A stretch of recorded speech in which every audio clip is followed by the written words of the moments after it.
A opinião dos nossos convidados é de inteira responsabilidade deles e não corresponde necessariamente à linha editorial da Brasil Central.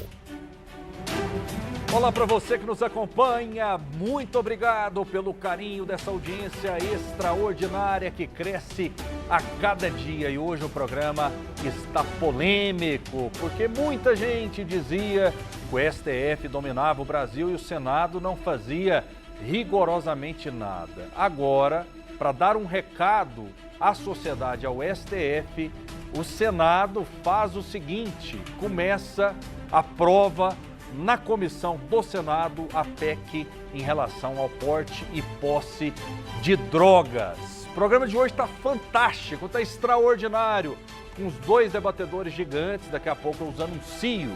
Nós temos hoje os seguintes destaques.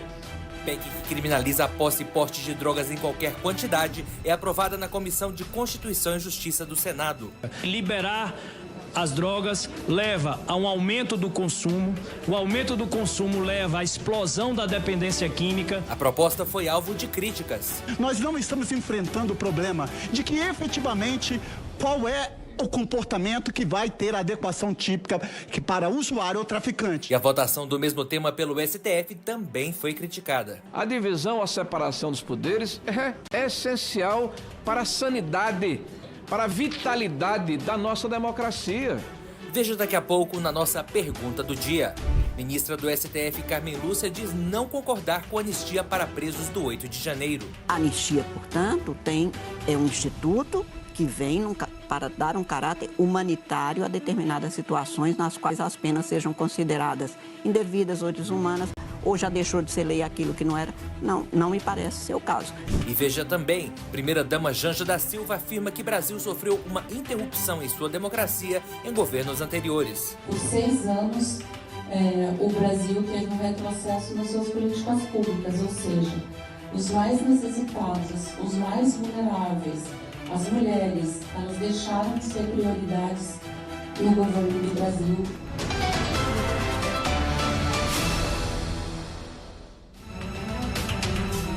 Está pegando fogo. A PEC que criminaliza a posse e o porte de drogas ilícitas em qualquer quantidade foi aprovada nesta quarta-feira na Comissão de Constituição e Justiça do Senado. Parlamentares criticaram, mais uma vez, julgamento do mesmo tema pelo Supremo Tribunal Federal, o que é considerado por muitos uma invasão de competência. E esse é o destaque da nossa pergunta do dia.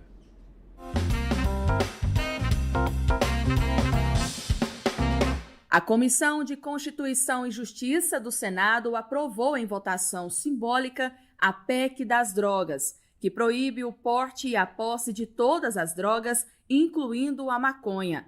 A proposta foi do presidente do Senado, Rodrigo Pacheco, depois do Supremo Tribunal Federal iniciar a votação da descriminalização do porte de drogas para uso pessoal. E a posição do Congresso é de que a política antidrogas no Brasil deve envolver muita firmeza e muita veemência na recriminação e na punição do tráfico de drogas no Brasil, e parte integrante disso, que fomenta o tráfico de drogas, infelizmente, é aqueles que compram para usar. E tem que haver uma relevância jurídica nesse fato de comprar para usar e de portar para usar. Não pode ser um irrelevante jurídico, sob pena de incentivar o tráfico de drogas. A PEC recebeu 23 votos favoráveis e 4 contrários. Agora segue para o plenário, onde vai precisar de ao menos 49 votos em 2 turnos. Se aprovado, o texto seguirá para análise na Câmara dos Deputados. A proposta ressalta a necessidade de distinguir usuários de traficantes, propondo penas alternativas à prisão e tratamento para a dependência. O relator da proposta na CCJ, o senador Efraim Filho, afirmou que a descriminalização que é defendida pelo Supremo traria impactos para a segurança pública e para a saúde da população. E o parecer reforça 2 posições para manter a posição contrária a essa descriminalização. Primeiro, o pilar da saúde pública. Segundo, o pilar da segurança pública. Liberar as drogas leva a um aumento do consumo, o aumento do consumo leva à explosão da dependência química. É inquestionável também que a descriminalização leva à liberação do consumo, mas a droga continua ilícita. A droga, você não vai encontrar ela em mercado, você não vai encontrar ela em farmácia, só existe o tráfico para poder adquirir. Portanto, descriminalizar é fortalecer o tráfico é quem financia o crime organizado é o responsável pelas barbáries da sociedade moderna, leva à escalada da violência. 4 senadores, 3 do PT e 1 do MDB, votaram contra o projeto. Um deles foi Fabiano Contarato. Nós não estamos enfrentando o problema de que efetivamente qual é o comportamento que vai ter a adequação típica que para o usuário ou traficante. Se nós nos acovardamos, se nós nos intimidamos, se nós não enfrentamos o tema para definir quem é traficante e usuário, o Supremo Tribunal Federal é instado a dizê-lo. Sabe o que é que vai definir com essa emenda que foi apresentada pelas circunstâncias fáticas? Que um pobre preto, num local de bolsão de pobreza, vilipendiado nos seus direitos elementares, como falta de saneamento básico, iluminação pública, educação pública de qualidade, saúde pública de qualidade, ele for flagrado com um cigarro de maconha, as circunstâncias fáticas ali vai ser a cor da pele e o local do crime, e que ele vai ser atribuído tráfico de entorpecente. Agora, nos bairros nobres, aqui no plano piloto em Brasília, aquele mesmo jovem, com a mesma quantidade, pelas circunstâncias fáticas, vai ser tratado como usuário de substância entorpecente. Outros parlamentares criticaram o STF, que retomou a apreciação do assunto na semana passada. Na avaliação de parte dos senadores, o Supremo invade a competência do Congresso ao julgar o tema. A lei precisa ter, necessariamente, a validação do Parlamento brasileiro, que representa o povo brasileiro. A divisão, a separação dos poderes é essencial para a sanidade, para a vitalidade da nossa democracia. É assim que deve funcionar o equilíbrio, a independência, a harmonia e o respeito entre os poderes. O Supremo Tribunal Federal está debruçado sobre o tema. Muito bem, ele que fique debruçado sobre o tema e nós faremos a nossa parte.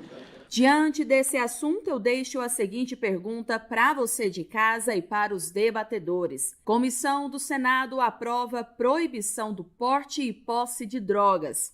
Resposta ao STF?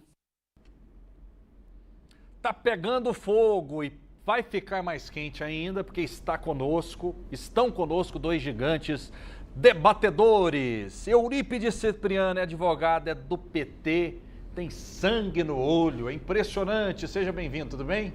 Tudo bem, Rafael, tudo bem, Oséias, tudo bem, telespectador. É um prazer adentrar à sua casa para expor pontos de vistas e a realidade do que está acontecendo em nosso país. Já tomou suco de maracujá para ficar calmo? Não, aqui não. Aqui nós temos que falar com bastante ênfase para enfrentar eventuais inverdades ou fake news que apareçam. E tem que se fazer com muita ênfase para que o telespectador possa saber o que está acontecendo realmente. O senhor é a favor do desarmamento, mas está armado. Armado com a palavra. Ok. Conosco, gigante Oséias Varão, advogado, ex-vereador, influencer, e ele faz um pouco de tudo, é conservador, seja bem-vindo. Obrigado, Rafael. Quero cumprimentar aqui o Cipriano, pela oportunidade de debatermos juntos, cumprimentar os nossos ouvintes, internautas, os telespectadores. Eu estou à sua disposição para comentar as notícias do dia. Vamos lá então, vou começar com Vossa Excelência essa primeira rodada. Tempo na tela, porque vocês não dão conta de ficar calado, porque é muito instigante o tema. 1 minuto para você responder. O Senado está dando um recado claro, direto ao STF nessa questão da tramitação sobre a proibição do posse e porte de drogas? Sim, Rafael, isso está acontecendo e eu acho que até demorou, né? Na verdade, o Senado já tem começado a dar alguns recados naquela votação, por exemplo, para tirar dos ministros a competência de decidir monocraticamente sobre alguns assuntos. O Senado decidiu e agora sobre essa questão das drogas. O que acontece aí, Rafael? Nós temos hoje uma posição majoritária na sociedade brasileira contrária à legalização do uso de drogas. Essa é a opinião da maioria esmagadora do povo brasileiro. Então, É natural que no parlamento, que são os representantes do povo, isso se evidencie, né? Tanto que apenas 4 senadores, acho que de 20 e tantos votos, né? Apenas 4 senadores votaram contra a criminalização do uso de qualquer quantidade de drogas, que foram os 3 do PT e 1 do MDB. Então, que é ligado historicamente ao PT, inclusive. Então, o que acontece? Agora, quando você vai para o Supremo Tribunal Federal, ali não representa o povo brasileiro. O Supremo Tribunal Federal não representa o povo brasileiro. O que nós temos hoje lá, majoritariamente, são militantes políticos, na minha visão, travestidos de juízes, profundamente parciais nas suas decisões, tomam as suas decisões influenciadas não pelas leis, mas por sua ideologia e por sua visão de mundo. E aí nós temos, é claro, a necessidade do Senado agir e interromper essa tendência de ministros do STF de querer estabelecer o que pode e o que não pode no Brasil, quando isso compete exclusivamente ao Congresso Nacional. 1 minuto e meio para o Cipriano agora falar sobre esse assunto. É um recado ao STF. O STF, ele usurpa o Senado com muitas situações, com muitas pautas de costume, com muitas situações nesse sentido? Rafael, eu não entendo assim. Mesmo porque, nesse caso das drogas, é equivocada e falaciosa a afirmação de que o Supremo esteja liberando drogas. Quem é advogado e pode pegar a Lei 11.343, em seu artigo 28, vai ver que em 2006 foi descriminalizado o uso de drogas, de eventuais drogas. Aquela pessoa que é doente precisa de tratamento. Assim entendeu o legislador em 2006. Aquele que estivesse doente não poderia ser preso. O cara é usuário, dependente químico. Então ele poderia usar substâncias e ser preso. Mas não é deixar de ser processado. Ele seria processado e encaminhado para esses grupos de mútua ajuda, assim como AJA, Alanon, Nata, Amor Exigente, para ressocialização e ver se consegue, através de psicólogos, sair das drogas. E aí o que aconteceu? O legislador da época não estabeleceu o que é quantidade para o usuário ou para traficante. O que acontecia? A polícia pegava uma pessoa na periferia, ou mesmo dentro de um presídio, como aconteceu nesse caso que o Supremo está julgando, com determinada quantidade, 2 trouxinhas de maconha. Se fosse lá na periferia, preto, pobre, e lá da periferia, ele era enquadrado como traficante e seria preso. Além de processado, seria preso e também encaminhado a esses grupos de ressocialização. Mas se fosse um rico, vi diversos casos aqui em Goiânia, pegava com 30 trouxinhas de maconha, o Rafael, e ele fala assim, não, eu sou usuário e vou usar uma por dia. Então o caso chegou no Supremo, chegou no Supremo e o Supremo está estabelecendo o que é muita droga e o que é pouca droga. É isso. Então você discorda do Lula? De quê? A respeito desse assunto? Não, ele porque matéria da Folha de São Paulo, Lula desaprova foco do STF em pautas de costumes, como aborto e drogas. Na visão do presidente, discussão de tais temas pela corte aquece a narrativa bolsonarista e gera reações do Congresso, de maioria conservadora. A esquerda está atrapalhando o PT, então? Não é caso de esquerda ou direita, o Rafael. O problema aí, se houve uma invasão de competência, porque o Congresso Nacional não legislou... Então você discorda do Lula? Não, então. o Lula está certo. Lula está certo. O Supremo não deveria entrar nessas pautas. O Lula já esteve errado alguma vez, na sua visão? Olha, ele está aqui em um planeta de expiações e provas. Se ele não tiver nenhum erro, ele pode morrer agora, porque todo mundo que está aqui tem os seus equívocos, né? Agora, o Supremo, deixar para o Supremo decidir isso aí, é porque o Congresso não legislou na hora certa. Eu, por exemplo, sou radicalmente contra qualquer liberação de drogas. Por quê? Porque nós já temos drogas aí em excesso, e temos a bebida alcoólica, que é uma das piores que existe aqui no nosso país. Se você chegar no Hugo, nos hospitais ou na Previdência Social, todo mundo que está lá é por causa das drogas lícitas. Então não se libere mais nada. Deixa eu passar para o Oséias Varão. Oséias, eu acredito que o Lula ele foi muito inteligente nessa observação dele. Porque essa pauta do STF entrar nessa situação, do porte, da posse de drogas, quantidade, por exemplo, são 100 gramas permitido. Aborto é ruim demais para a esquerda. Lula tem razão nesse aspecto? Tem. Realmente é ruim para eles. Você está concordando com Lula, Oséias? Estou concordando Isso agora. é inacreditável. Isso é inédito. Você conseguiu fazer isso com uma excelente pergunta. Está mudando. Olha aí, a direita Agora, tá vamos mudando. deixar bem claro um ponto aqui. De fato, o Supremo Tribunal Federal estar legislando sobre esses assuntos, assumindo a competência do Congresso Nacional e assuntos tão caros para boa parte do povo brasileiro, prejudica drasticamente o governo Lula. Isso é verdade. Agora, é verdade também que o Lula é a favor do aborto e é a favor da legalização das drogas. O PT, historicamente, a esquerda brasileira, historicamente, é militante e defensora destas duas pautas. Mas Não o Lula tem é mais como pragmático. Claro. O Lula é mais pragmático. É preciso reconhecer que ele não considera muito as próprias convicções para agir.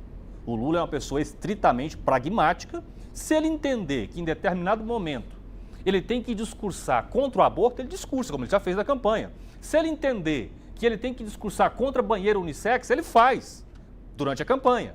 Agora, a verdade é que ele é a favor do aborto historicamente, o seu partido é a favor do aborto historicamente, e as palavras dele são usadas apenas para manipular eleitores incautos.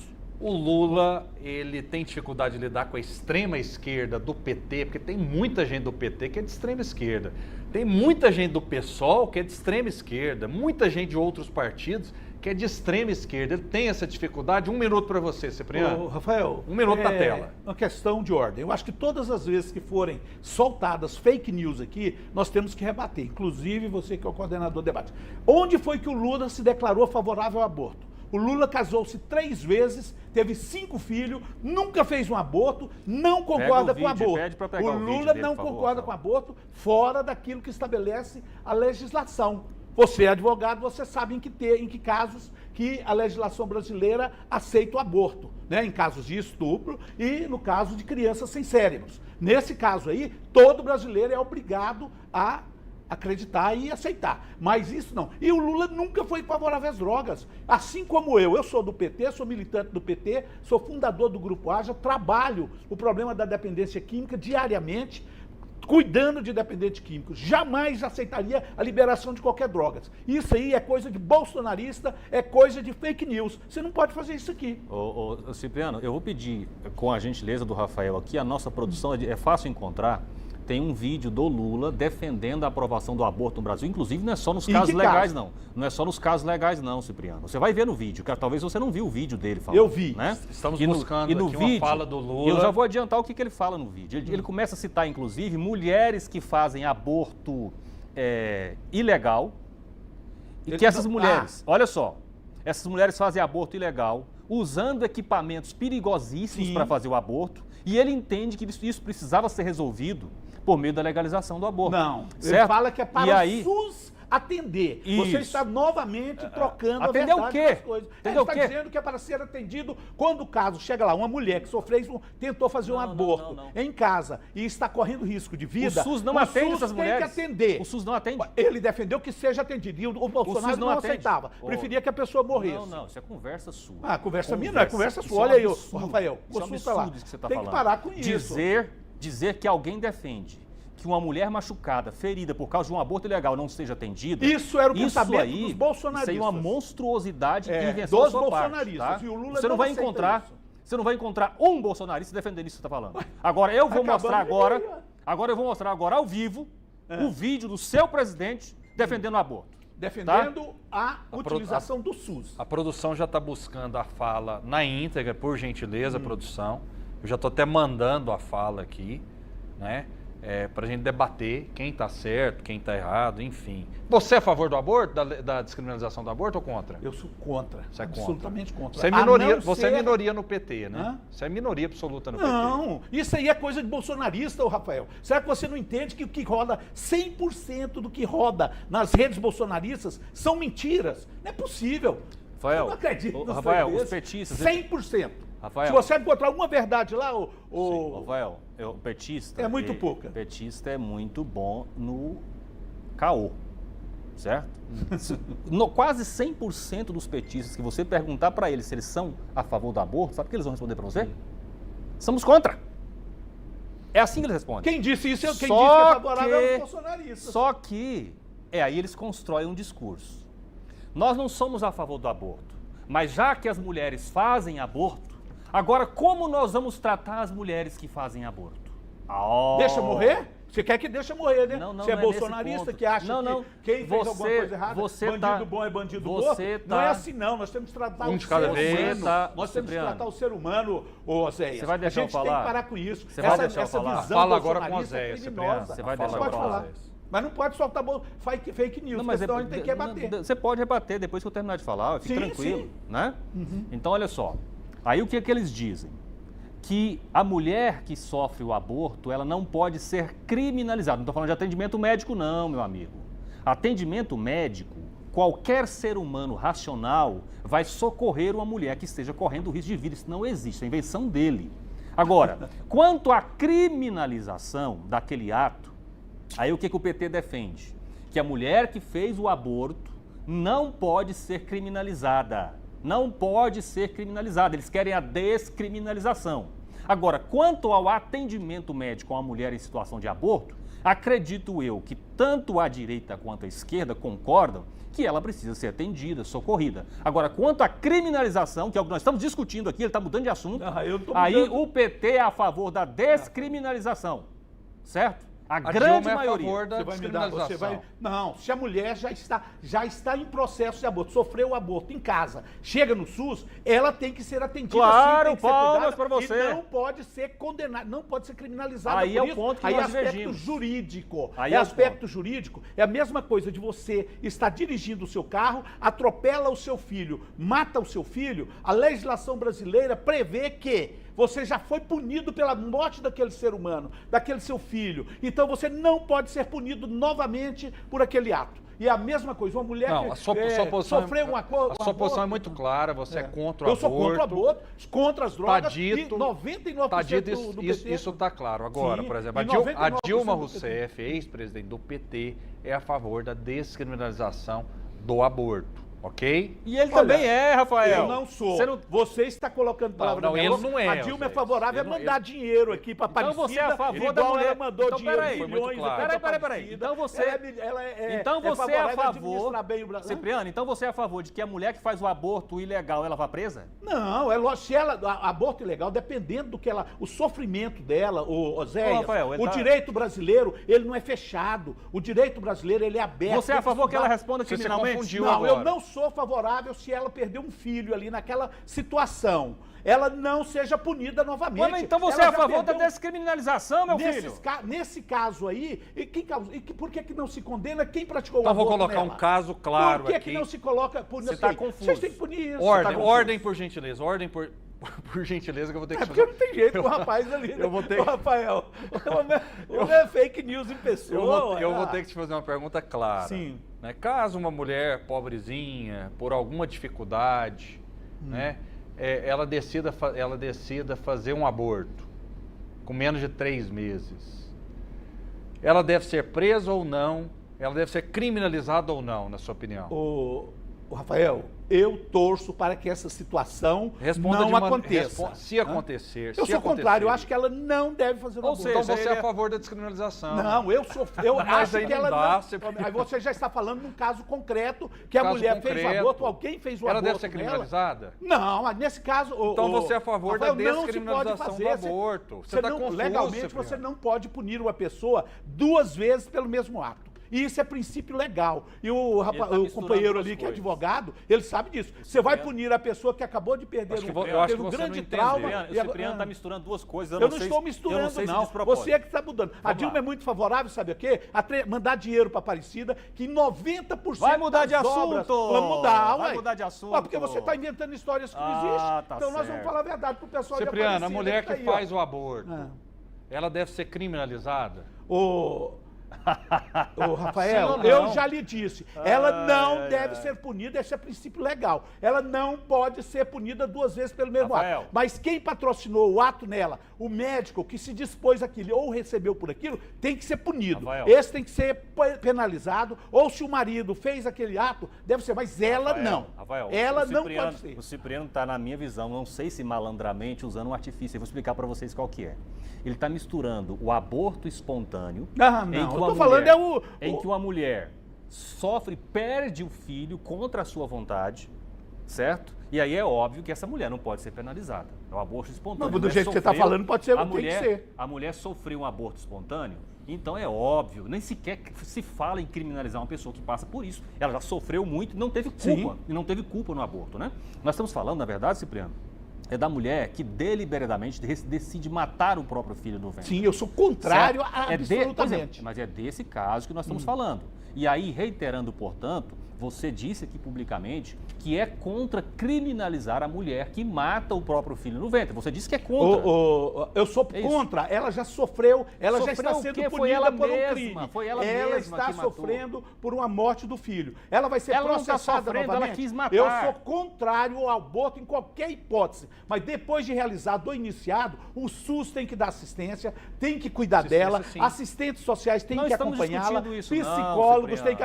Você quer mudar de assunto? Você quer pauta de costume desse jeito, Zé? Vamos cuidar de outras pautas de costume. O povo morrendo de fome. Não, o povo morrendo de fome na periferia. E você falando de temas desses. Mas tem que mudar mesmo, ué. Ele quer mudar de assunto. Não, você está falando de coisas que não existem. Você tem que falar da fome, da miséria, que o seu governo instalou no Goiás, no Brasil. Sabe por que nós estamos falando isso aqui, Cipriano? Por quê? Porque o assunto está sendo tratado no STF e no Congresso Nacional. Sim. Se você quiser impedir que eles falem do assunto, eu quero que seja proibido. Eu não quero. Não é princípio legal. A pessoa não pode ser punida pelo mesmo ato. Olha só. O médico, e se foi você que patrocinou o aborto, você é o marido, tem que ser punido. Ordem na casa, ordem na casa. Ordem um na grupo casa. de 76 parlamentares apresentou uma denúncia à Comissão Interamericana de Direitos Humanos da Organização dos Estados Americanos por violações de direitos humanos por parte do STF, do ministro Alexandre de Moraes, na condução dos processos das pessoas envolvidas nos atos de 8 de janeiro de 2023. Na denúncia, os parlamentares solicitam, em caráter cautelar, o relaxamento da prisão de todas as pessoas que ainda estejam detidas na penitenciária da Papuda e a remessa imediata de todos os processos que estão nas mãos de Alexandre de Moraes para a Justiça de primeira instância. Além disso, os parlamentares também pedem a investigação e responsabilização sobre a morte de Clériston Pereira da Silva, que morreu enquanto estava preso na penitenciária da Papuda. A petição foi encabeçada pelo deputado Coronel Ulisses, do União Brasil. Vou começar com o Oséias Varão. Oséias Varão, houve atropelo nessa questão do 8 de janeiro na sua visão, independente se as penas foram certas ou não. Esse assunto deveria ter sido tratado na primeira instância com o direito à ampla defesa. Qual a sua visão? Agora eu quero uma visão técnica de vocês dois, que são advogados, inclusive. Olha só, juridicamente, quem deve ser julgado pelo Supremo Tribunal Federal é quem tem foro privilegiado, é quem é ministro, quem é presidente da República, quem é parlamentar e daí por diante, tá? É lá que se julga essas pessoas. É o chamado foro de prerrogativa, né? Agora, cidadão comum, ele deve ser julgado pelos seus atos, porventura, criminosos, na justiça comum. Essa é a regra, é assim que funciona numa democracia que segue as leis.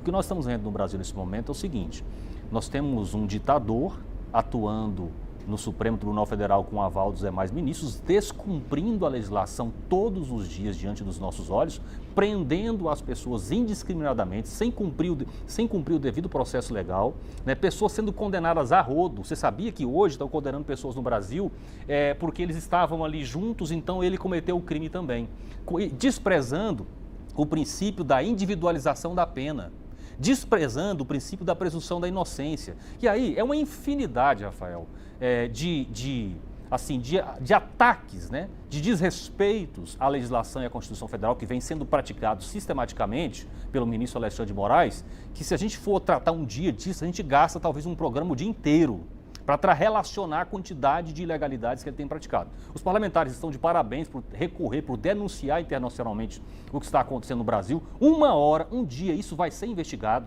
Existe uma CPI de abuso de autoridade, já com as assinaturas suficientes no Congresso Nacional, e um dia esses processos todos virão à tona. É uma coisa que precisa dizer, Rafael, esses processos todos estão correndo em segredo de justiça, em sigilo. Eles nem sequer correm de forma digital, é de forma impressa, na mesa do Alexandre de Moraes, porque ele não quer que ninguém veja os processos. No dia que esses processos vierem à tona, você vai perceber centenas, talvez milhares de ilegalidades praticadas nesses casos. Cipriano, qual a sua opinião? O STF, na sua visão, ele atropela o devido processo legal? Essas pessoas deveriam ser julgadas em primeira instância, depois em segunda instância, para chegar no Supremo Tribunal Federal lá na frente? Qual a sua visão? Eu vou lhe dar a resposta técnica. Você vai dar o mesmo tempo que você deu para ele, né? Claro que sim. Com relação a esses deputados, primeiramente esse coronel aí, por que ele não pediu a liberação de todos os presidiários do país?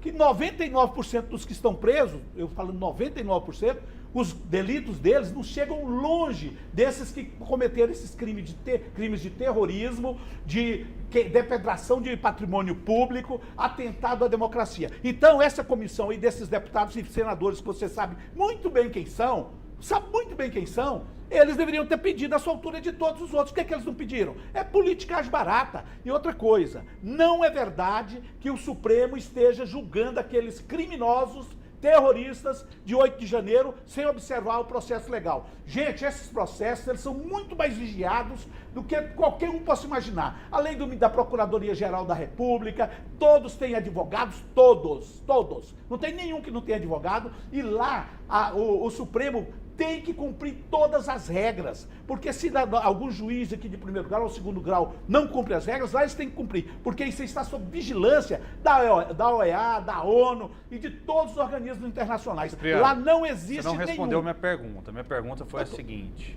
seria o caso da primeira instância, porque o STF julga é deputado, é senador, sim, é presidente da República. Por que o STF está julgando o cidadão comum? Isso está certo ou está errado? A Constituição não está acima do STF? Não tem que se cumprir o que está na Constituição? A Constituição diz que, nesses casos, um cidadão comum pode ser julgado pelo STF. Não é Esse é o questionamento técnico que eu estou fazendo para você. Eu sou advogado, esse é o questionamento técnico. A resposta é a seguinte: e isso não é estabelecido pela Constituição, isso é estabelecido pelo Código de Processo Penal, Código de Processo Militar. Agora, o que determina a competência do Supremo é porque o artigo, parece-me que é o 84 do regimento interno do Congresso, do Supremo Tribunal Federal, todas as vezes que o ataque é feito contra a instituição, é a mesma coisa. Se o juiz sofreu um ataque ali, ele pode fazer a denúncia ao Ministério Público. E é o que foi feito. Inclusive os inquéritos da fake news, que ainda não chegou ao final, mas que vai chegar e vai prender tudo quanto é gente que está mentindo. Por que se abriu no Supremo? Porque os ataques foram direcionados ao Supremo. Aí você pega o regimento, eu acho que é o artigo 84, se não me falha a memória. Se prender todo mundo, vai esvaziar o PT também, né? Vai prestigiar todo mundo. Vai esvaziar o PT, vai esvaziar o PL, vai esvaziar muita gente, não vai? Porque tem muita gente do PT que mente, tem muita gente do PL que mente, tudo bem, mas tem muita gente do União Brasil que mente, tem muita gente do PSOL que mente, tem muita gente de todos os partidos que mente. Então vai chegar no PT também. Sim, mas que mente contra a democracia, contra o Estado de Direito e contra o Supremo Tribunal Federal e seus ministros. O José Dirceu seria preso? Ele cometeu algum crime contra o Supremo? Ele pediu o fechamento do Supremo. Mas na época ele foi processado. Eu estou falando do caso agora. Ele não foi processado, você está dizendo para mim... Não, você está dizendo para mim aqui se é legal o processo correr lá. É óbvio que sim. Qual tribunal que seria competente para julgar? Você queria mandar ele para um juiz de primeira instância lá na periferia, que nem diz a lei? sabe... Não, a lei determina que seja lá no Supremo. Você acha que esse tanto de advogado lá não iria questionar a competência? Mas adianta questionar? Adianta. Não, peraí. Se vocês não, acreditam mais na justiça brasileira, Rafael, ou você está vendo muito o zap do bolsonarismo aí, ou então está com algum problema mental. Eu vou focar aqui em duas. Eu vou focar aqui em duas desinformações evidentes que o Cipriano disse. Primeiro, ele disse que essas pessoas estão sendo condenadas por terrorismo. Terrorismo e atentado contra a democracia, atentado contra o Estado Civil, Estado de Direito e além de depredação do patrimônio público. Isso é fake news. Não, está aqui, eu mostro o enquadramento. Não tem uma única condenação dessas pessoas por terrorismo. Isso é coisa da cabeça do Cipriano. Segundo, ele diz que os advogados não questionaram a competência do STF, não estão questionando a competência do STF para julgar esses casos. Meu Deus do céu, esse homem está se informando por onde? Se tem uma coisa que os advogados dessas causas fazem em todas as defesas, é questionar a competência do Supremo para julgar o caso. Tanto que, Cipriano, no voto, se eu não me engano, do ministro, daquele ministro que foi indicado pelo Bolsonaro, o evangélico. Esqueci o nome Terrivelmente evangélico. Qual é o nome dele, Rafael? Esqueci o nome dele aqui. O André Mendonça? André Mendonça. No voto do André Mendonça, ele entende que o André Mendonça ou o Cássio Nunes, um dos dois diz que o Supremo Tribunal Federal não é competente para julgar esses casos, justamente porque a incompetência foi suscitada. E aí o Cipriano vem aqui e fala 2 fake news e fica querendo me acusar de fake news. Certo? A primeira é que eles estão sendo julgados por terrorismo. Ele seria atingido, então, pela lei das fake news? Eles seriam um dos primeiros, né? Presos. Você está brincando com a inteligência do povo. Para com isso. Ué, você está brincando, cara. Eu estou brincando, né? Isso é brincadeira. Então, povo, não acredite em mim, tá ok? Pesquise e identifique aí os artigos que estão sendo utilizados para condenar os presos do dia de janeiro. Veja se tem algum com acusação de terrorismo. Não tem. Você vai pesquisar por conta própria. Segundo, você vai pesquisar se os advogados estão suscitando a incompetência do STF na defesa ou não. Pesquisa sozinho, por sua conta. Não acredite em mim. Tá ok? Obrigado, Rafael. Ok, vamos lá. Mais uma notícia. Em uma postagem no X, o antigo Twitter, o Elon Musk levantou questionamento sobre a decisão do Supremo Tribunal Federal em condenar o motoboy Wellington Luiz Firmino, 17 anos de prisão, por seu papel nas manifestações de 8 de janeiro de 2023. O magnata classificou a pena como punição superior ao crime, lançando um debate sobre a proporcionalidade das ações judiciais no Brasil. A declaração de Musk foi motivada por um tweet do jornalista malasiano Ivan Miles, conhecido por sua postura crítica. Cheong, que conta com quase 1 milhão de seguidores, destacou a sentença imposta a Wellington, detalhando que foram definidos 15 anos de prisão e 2 de detenção para o jovem de Sorocaba, que gravou as manifestações a partir de uma torre do Congresso Nacional. Elon Musk, ecoando a indignação, ressaltou, abre aspas, a menos que falte alguma coisa aqui, a punição é muito superior ao crime. Fecha aspas. Até o todo-poderoso Musk discordando aí da postura, segundo ele, autoritária do Supremo Tribunal Federal. Vou marcar tempo agora, que eu sei que vocês estão em erupção. Vou começar essa rodada com Oséias Varão. Elon Musk tem razão? 1 minuto para ele, Azaf. Coloca aí na tela, por gentileza. Tem razão, Rafael, e essa é uma boa nova, uma boa notícia. Às vezes eu percebo muitos brasileiros desanimados, mas eu quero garantir a vocês que nós estamos com a verdade e um dia a verdade vai prevalecer. Nós temos visto recentemente cada vez mais pessoas a nível internacional abrindo os olhos para a gravidade do que está acontecendo no Brasil. Olha só, Rafael, enquanto traficantes e estupradores estão sendo soltos todos os dias, assassinos de mulheres estão sendo libertos todos os dias no Brasil, trabalhadores, pessoas que foram se manifestar e se envolveram naquela confusão ali no STF, e eu quero dizer bem claro o seguinte, quem depredou patrimônio público, na minha visão, tem que responder por isso. Agora, essas pessoas estão sendo condenadas em penas piores do que traficantes, do que assassinos, do que estupradores, do que os piores, do que traficantes, né? Então, isso não está correto. Eu entendo que quem depredou, você provou que alguém depredou alguma coisa, ele tem que responder por isso mesmo. Agora, o que está acontecendo ali não é um julgamento justo, não é um julgamento de acordo com as leis. Okay. É uma perseguição política estritamente praticada pelos ministros, é só isso. Ok, 1 minuto, você utilizou, agora 1 minuto para você, Cipriano. E o Rafael, esse Elon Musk, ele é um bolsonarista de carteirinha, extrema-direita. Ele, antes de estar comentando sobre assuntos internos do Brasil, ele deveria estar corrigindo a internet que ele jogou aqui, impôs ao Brasil, essa internet fajuta que hoje nós estamos usando aí. Ele fez um contrato com o Brasil aqui através do seu Bolsonaro, onde espoliou o Brasil em todos os sentidos. Pega aí para você ver a internet do Bolsonaro, para você ver. E aí, Starlink. Starlink, exatamente. Ele colocou, sabe para que serviu essa internet?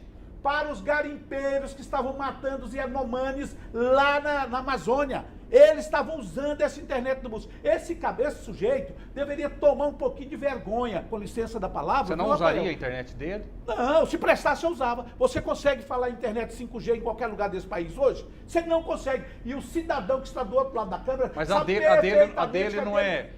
Eu tenho que te corrigir, a dele não é 5G, não. Não é 5G, é via rádio. A dele é via satélite. Mas é da mesma. Então, a dele é via satélite. Pois é, Rafael. Mas quem é que consegue usar essa internet dele? Não, eu sei. Eu sei que não é. Mas é a mesma coisa da 5G. Se chama Starlink. Ô, Rafael, a mesma internet, o mesmo modelo que você usa aqui da 5G é desse povo que veio aqui e fez... Tem que ser aberta essa caixa preta ainda para saber qual a corrupção que houve, como é que aceita a internet de um cara desse pagando bilhões. E agora, aí vem a resposta do cara favorável ao Bolsonaro, né? Aí você sabe que de onde é que veio isso. Esse cara deveria olhar outras coisas antes de vir dar palpite aqui, porque nós já falamos sobre esse tema. A internet dele é mais uma opção de internet. Mais uma opção, mas que estava servindo para os garimpeiros matar os Yanomamis lá na Amazônia. Então foi a internet que matou, então? Não foi, não, Rafael, peraí, mas você está brincando. Não foi a internet, mas serviu para os garimpeiros, porque lá não tinha outro tipo de internet. E ele colocou isso lá. Colocou para servir aos... Agora, imagina quem foi que direcionou a utilização dessa internet lá para a Amazônia. O governo do Bolsonaro. E matou os Yanomamis e serviu aos garimpeiros. Então, quer dizer que agora o cara vem dar palpite aqui no Brasil. Então quer dizer que se alguém pega uma faca, só um minuto, se alguém pega uma faca e mata outra pessoa, a culpa é de quem? É de quem fabricou a faca? Não, é de quem vendeu a faca. Ou de quem comprou a faca. Ah, é de quem vendeu a faca. Não, é de quem comprou a faca. Tá, entendi. Aí o cara foi lá e comprou a faca. A faca que é utilizada, né? Que deve ser utilizada que para outra finalidade. Aí alguém usou para matar, olha só, uma pessoa. Olha só o que o Cipriano... A culpa é do fabricante. Olha só o que... Não, o Cipriano... Bolsonaro está respondendo por crime de genocídio então. contra os Yanomamis, porque deu as ferramentas para que os garimpeiros tivessem... Mas o Lula não resolveu a situação ainda. Cipriano, agora eu vou falar. Você falou agora aí da condenação daquele rapaz. Ele foi condenado agora fala do a 17 anos por crime de abolição do Estado Democrático, golpe de Estado, dano qualificado, associação criminosa, deterioração de patrimônio tombado. Agora vem uma turma e vai lá para os Estados Unidos para OEA dizer que... Onde é que está o terrorismo aí? Não, terrorismo é golpe de Estado. Ah, você inventou então. Ah, meu Deus do céu. Não inventou, não. Você sabe a diferença? Cara, são similares. Não, calma golpes aí. similares. Você é advogado, rapaz. Ele fez esse negócio aberto? Você é advogado. Lógico que não foi. Cipriano, ele não avisou antes que ia lá quebrar isso. Você é advogado. Deixa eu ver. Você sabe que a tipificação de terrorismo é uma coisa são crimes similares, ô Oséias. Ele não avisou para ninguém, que pegou de surpresa o país, cara. Ele juntou com um bando de covardes. E se fosse um país sério, e em vários países do planeta aí, crime dessa espécie é punida com prisão perpétua. Aqui no Brasil não tem prisão. Você não estaria nem aqui nesse cenário hoje se ele tivesse derrubado o governo Deixa eu passar brasileiro. a bola, deixa eu passar. Pois não, Zé. Então é fake news que ele foi condenado por terrorismo, não é verdade. Não, tá aqui, né? Olha só, Rafael. O Cipriano chamou o Elon Musk de extremista da direita. Isso. Eu quero fazer uma pergunta para você. Vou deixar você responder com bem à vontade. Me cita algumas ações objetivas do Elon Musk que faz você acreditar que ele é um extremista. Fale. A invasão do Capitólio lá nos Estados Unidos. Você viu o que ele pegou e ele publicou no Twitter. Pega lá a fala dele sobre a invasão do Capitólio. Eu tô falando. Não, você não queria que eu falasse? Ele é da extrema-direita trumpista. E aqui no Brasil, os atos dele de extrema-direita é a vincular... Me fale alguma coisa que ele escreveu. Ele não foi lá invadir o Capitólio, não. Mas o que ele fez? Ele escreveu no Twitter dele, minimizou a invasão. Ô Zé, você é criança. Peraí, ele minimizou a invasão, gente. Os caras foram lá nos Estados Unidos, invadiram o Capitólio e estão todos eles sendo condenados e presos. E o Musk pega o Twitter dele lá, que ele é o dono, né? E coloca o que ele quer, minimizando. Diz que aquilo ali foi ato de democracia. Cara, isso é extrema-direita. Essa vinculação aqui da internet dele aqui no Brasil é ato de extrema-direita. E você sabe que ele é de extrema-direita. E o que a extrema-direita significa no planeta hoje? É o ódio, é a divisão de classes, é a morte, é a fome, a miséria. Tinha 33 milhões de brasileiros morrendo de fome no dia que o Bolsonaro saiu. Por quê? É ato de extrema-direita, gente. Será que alguém desse país sabe o que é extrema-direita? É isso, meu irmão Oséias. Entendi. O nosso telespectador é bem inteligente para perceber o que está acontecendo. Rafael, você me fez uma pergunta e eu fui fazer a pergunta para ele, esqueci qual que é. Como é que é aí? É sobre o Ellen Moço. Você perguntou para mim já. Ah, tá. Eu comentar a notícia, né, Isso. Me parece que eu já tinha comentado isso, não? Já comentou. Vamos para a próxima, então. Olha só, a ministra do Supremo Tribunal Federal, Carmen Lúcia, disse nessa quarta-feira que a aprovação de uma possível anistia não parece ser o caso dos presos envolvidos nos atos do 8 de janeiro em Brasília. Vamos acompanhar o que ela disse. Eu acho que a anistia tem um sentido humanitário. E a pergunta que precisa de ser feita, e se sobrevier, e se for questionado judicialmente, o que se vai perguntar é isso. Cada instituto no direito, Dani, tem uma finalidade, não pode haver desvio de finalidade. O que se vai perguntar, se vier, se porventura isso vier a efeito nos debates, o que é isso? Qual é a finalidade? Nós temos, portanto, aqui, hoje, atuando, o Supremo Tribunal Federal naquilo que é de sua competência, outros órgãos no que também são competentes para investigar, o Ministério Público para acusar e os juízes para julgarem, nós vamos cumprir nosso papel. A anistia, portanto, é um instituto que vem para dar um caráter humanitário a determinadas situações nas quais as penas sejam consideradas indevidas ou desumanas, ou já deixou de ser lei aquilo que não era. Não me parece ser o caso. 1 minuto na tela, eu não vou tolerar mais de 1 minuto aqui nesse tema não, que a gente tem que fazer a roda girar. Eurípides Cipriano, 1 minuto. Anistia, você é a favor ou contra?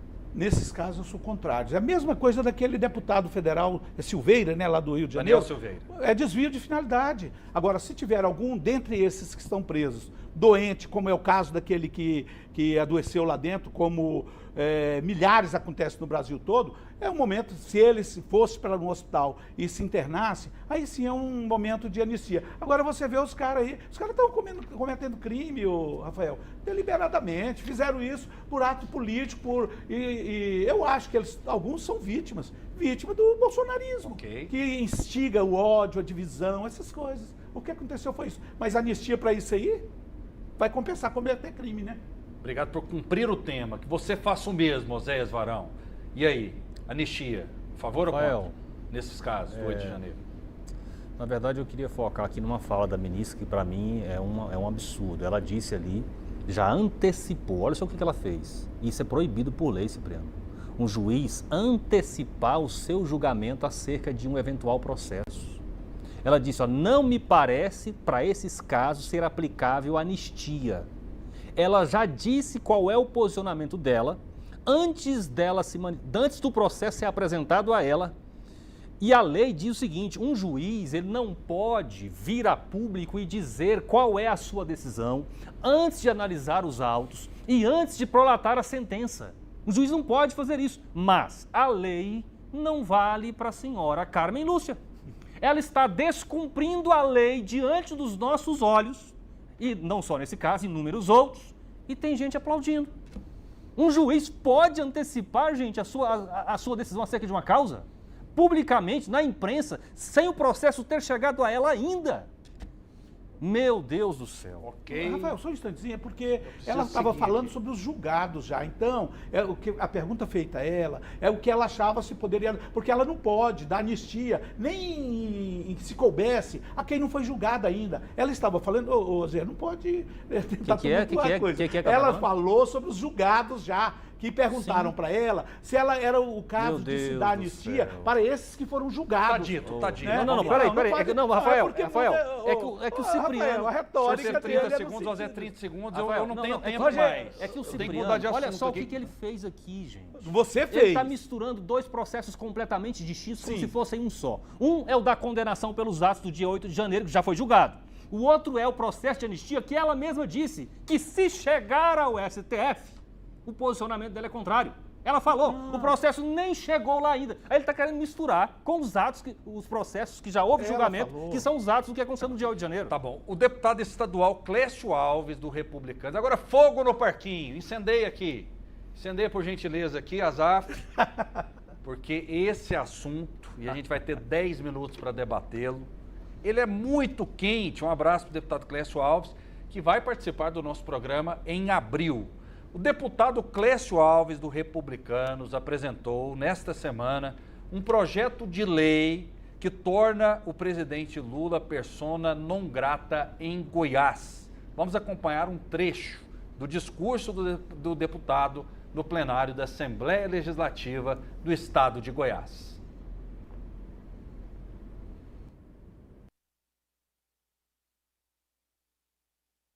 Eu estou apresentando, deputada Mauri Ribeiro, um projeto de lei tornando Dr. Lula da Silva persona não grata no estado de Goiás, onde eu nasci, cresci, casei, me formei e hoje estou aqui como deputado estadual. Eu estou apresentando o projeto e vai tramitar. Se alguém quer assinar ele comigo, está à disposição. Pronto. Se a Assembleia achar que esse presidente da República deve receber o respeito do povo goiano, eu respeito. Eu não o respeito, ele não me representa de maneira nenhuma. Eu tenho vergonha quando esse sujeito sai do Brasil para fazer turismo e fica colocando o Brasil envergonhado pelos olhos do mundo. Oséias Varão, Clécio Alves tem razão? É um bom projeto? Qual a sua visão? Rafael, eu estou aqui na dúvida, sabe, acerca da efetividade disso. Talvez cumpra um papel de projeção dele na opinião pública, ele vai aparecer na televisão, vão falar do assunto. Tem um simbolismo. Talvez tenha um papel simbólico, mas efetividade concreta eu não consigo ver nenhuma nesse caso. Cipriano, qual a sua visão, Cipriano? Eu concordo com o Oséias ali, primeira vez de Oséias. Mas eu acho que o Clécio, antes de falar sobre isso... Não ataca a pessoa. Não, eu não ataco a pessoa. Não ataca a pessoa, por favor. Eu só queria saber se ele quer. Até porque ele já foi seu companheiro no Partido dos Trabalhadores e saiu. Mas eu queria saber se ele quer que o Lula seja persona non grata antes ou depois do Lula mandar os 23 bilhões para Goiás. Antes dele mandar 1,3 bilhões para Goiânia. E que Goiânia não deu conta não recebeu mais, porque o prefeito aqui não deu conta de montar os projetos para receber. Então nós temos que perguntar aqui o nobre colega, o nobre deputado, que já foi meu companheiro de partido, se ele quer que o Lula seja persona non grata antes ou depois dessa dinheirama toda que está vindo para Goiás nesse governo republicano do Lula. Inclusive é bom falar sobre educação, né? Porque o Lula assinou foi ontem, 100 novos institutos federais, gente. Onde já se viu isso? O sonho meu era estudar numa escola técnica federal. Cara, o Lula dá uma canetada, cria 100. Aí você ainda fala que o governo tem algum defeito? E esses 3 que estão vindo... O governo dele não tem defeito, não? Não, as pessoas que estão lá, alguns podem ter. Aí você pergunta pro pessoal de Porangatu lá, que está recebendo um Instituto Federal, o pessoal de Quirinópolis, o pessoal de Cavalcante. Aí vai ser persona non grata? Peraí, Clécio. Então, tá bom. Então vamos decidir se é antes ou depois. Se for aprovado antes, a gente pode pedir ao Lula. O pessoal não quer que você manda. E hoje, né, tem até a inauguração do UFG. Vai ser hoje? Não, dia 22. A inauguração da UFG aqui em Aparecida. Gente, o Lula, o PT, ele dobrou o número de universidades no Brasil depois que ele entrou. Agora pergunta, o que o Bolsonaro fez nos seus 4 anos aí de desgovernos? Nenhuma universidade, gente. Nada. Não construiu uma casa popular, nada. Criou só ódio pela internet e ainda a gente vê reverberando para todo lugar, Rafael. Qual a nota do governo Lula para você até agora? Eu acho que até agora ele está indo um 8,5, de 8,5 a 9. Ok, deixa eu perguntar para o Oséias, então, a nota para o governo Lula. Uma tragédia. A nota para o governo Lula é 0 e eu quero só destacar um ponto aqui. Mas ele não fez nada de bom? Não, o que ele fez? Nota 0? Eu não sei dizer. 0? Eu não sei. O que ele acabou de dizer que não é jornal. Ele está anunciando ali. Rafael, olha só. Ele está anunciando deixa eu escolas técnicas, deixa eu só antecipar. Eu quero antecipar. Você está dando nota 0 para o Lula, Oséias? Dou nota 0. E vou dizer o seguinte. 0, ele não fez nada, rigorosamente nada. Rafael, tem certas coisas que a gente tem que ter muito cuidado. Você lembra quando... Se fosse professor na prova do Lula ali sobre o governo dele, você daria nota 0. 0. Ele não acertou uma questão, ele não acertou nada até agora, Zé. E eu vou explicar por quê, Rafael. A condução que o Lula está fazendo da economia... Anote, eu quero que isso fique registrado aqui, Rafael. A condução que o Lula está fazendo da economia está afundando o país rumo à Venezuela. Anotem. Olha aqui. Petrobras perdeu e Vale do Rio Doce perderam em valor, só nesta semana, mais de 100 bilhões. Um homem que está afundando o país merece alguma nota? Ah, mas ele fez isso, fez aquilo, às custas de afundar e destruir o país. Ora, se você for perguntar, Hugo Chávez, quando estava implantando a ditadura na Venezuela, ele fez alguma coisa lá? Fez! Mas às custas de destruir o país. Como é que eu vou dar uma boa nota ou alguma nota para um governo desse? Não tem jeito. Mas eu acho que agora, Rafael... Então se você deu 8,5, deu 0, a média aqui do TBC Debate é de menos de 5. Não, mas eu tenho que rir sobre o que ele falou. O Rafael, o Brasil hoje é destaque no planeta. O Lula, até mesmo com essas intervenções lá em Israel, a condenação do genocídio lá, 98% dos países estão dizendo que o Lula está certo e que batendo palma pro Lula. E o Lula deve ganhar o Prêmio Nobel da Paz. 98%? 98%. Como foi feita essa estatística? Não, pelo número de países, 146 são favoráveis à fala do Lula. Só quem é contrário, se você pegar os índices da ONU, também é só Israel e os Estados Unidos é que são contrários. A Alemanha também o genocídio. Contra. Não, a Alemanha está contra o genocídio. Teve críticas não, também. A fala do Lula não. Não, a fala do comparação Lula é com o Holocausto, 98%. você concorda? Não, que Holocausto? Isso aí foi colocado dos outros, ele não falou sobre... Ele fez uma comparação, o Rafael, mas o que ele disse mesmo é que... Você é favorável a isso, Oséias? É uma pergunta que eu lhe faço. Morreram até ontem 13 mil crianças, cara. 13 mil crianças, que o Netanyahu não é o Israel que está matando, é o governo de extrema direita lá, igualzinho o Bolsonaro, que está matando esse pessoal. Isso aí qualquer cidadão de bem, qualquer pessoa que tenha um pouquinho de humanidade, um pouco de humanismo, é contra isso. Então o Lula está absolutamente certo. E outra coisa, você não deve ter visto os dados do IBGE contra a fome. Nós tiramos até esse mês passado 13 milhões de pessoas da fome, cara, e da miséria, que o Bolsonaro deixou 33 milhões passando fome no Brasil. E outra coisa, deixa eu te parar um pouco, você é uma máquina de comunicação. Calma, o nosso PIB chegou a 2,9, enquanto todo mundo dizia, não vai passar de 1. Chegou a 2,6, a mulher lá do FMI falou, não, é muito acima do que eu imaginei. Okay. Cara, agora você falar que não fez nada, okay. O Lula, Estado é outro. Deixa eu fazer uma pergunta para vocês. Lula tirou o povo da fome? O povo está menos faminto, na sua opinião? 13 milhões. Nesse primeiro ano? 13 milhões de pessoas hoje não passam fome por causa do governo Lula. Tem uma coisa que esse pessoal é hábil, é em manipular números, manipulam, certo? Se você for buscar o menor índice de pobreza no Brasil, aconteceu durante o governo Bolsonaro. O próprio Ciro Gomes veio a público e reconheceu isso esses dias, né?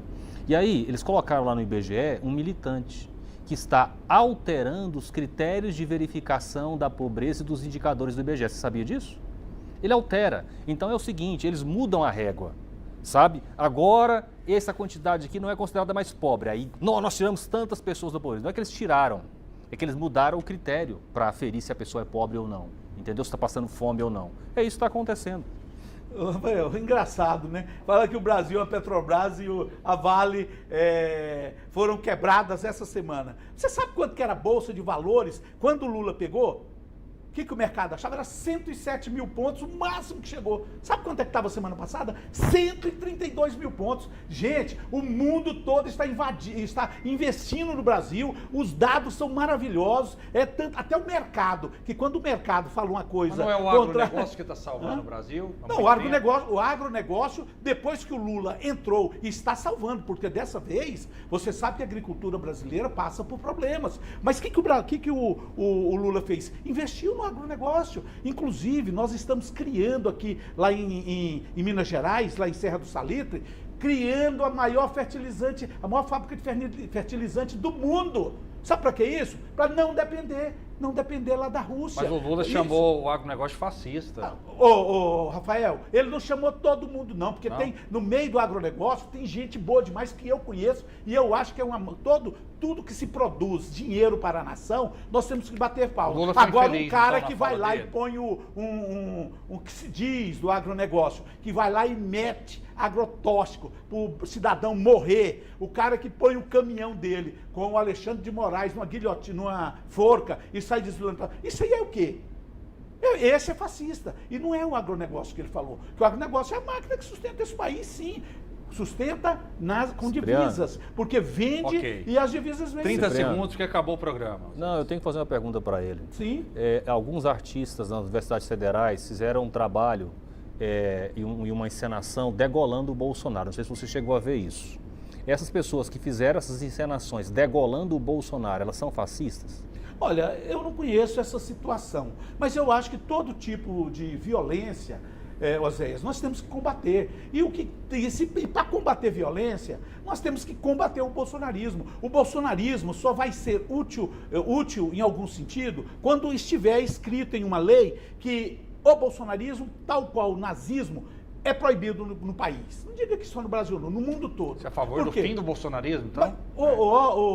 Rafael, o bolsonarismo, o que significa ele? O ódio, a vingança, o armamentismo, genocídio e tudo de ruim. E o Lula é o governo do amor, então? Olha, pelo menos socorre, pelo menos é cristão, né? Que desvia o olhar para os mais necessitados, como Jesus ensinou, dá o pão para quem precisa e não deixa o povo morrer de fome, mas como o Bolsonaro deixou. Um discípulo de Jesus, que era Judas, roubou tudo, né?